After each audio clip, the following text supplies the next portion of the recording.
अमरावती शहर पोलीस आयुक्तालयात शनिवार 21 फेब्रुवारी रोजी नागरिकांच्या समस्या थेट ऐकण्यासाठी तक्रार निवारण केंद्राचे आयोजन करण्यात आले।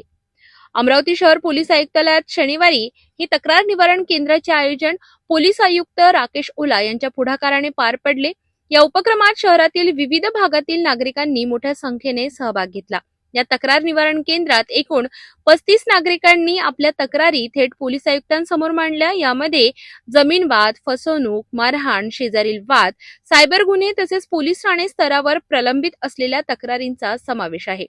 पोलीस आयुक्तांनी प्रत्येक तक्रार काळजीपूर्वक ऐकून घेत संबंधित अधिकाऱ्यांना तात्काळ चौकशी करून लवकरात लवकर तक्रारींचे निवारण करण्याचे स्पष्ट आदेश दिले। तसेच नागरिकांना न्याय मिळवून देणे ही पोलीस दलाची प्राथमिक जबाबदारी असल्याचे त्यांनी यावेळी सांगितले। या उपक्रमामुळे नागरिकांना थेट आयुक्तांपर्यंत आपली समस्या मांडण्याची संधी मिळाली असून पोलीस प्रशासनाविषयक विश्वास अधिक दृढ झाल्याची भावना नागरिकांनी व्यक्त केली आहे। नागरिकांच्या तक्रारींचे तातडीने निवारण व्हावे आणि पोलीस प्रशासन अधिक लोकाभिमुख व्हावे या उद्देशाने राबविण्यात आलेला हा उपक्रम निश्चितच महत्त्वपूर्ण ठरत आहे।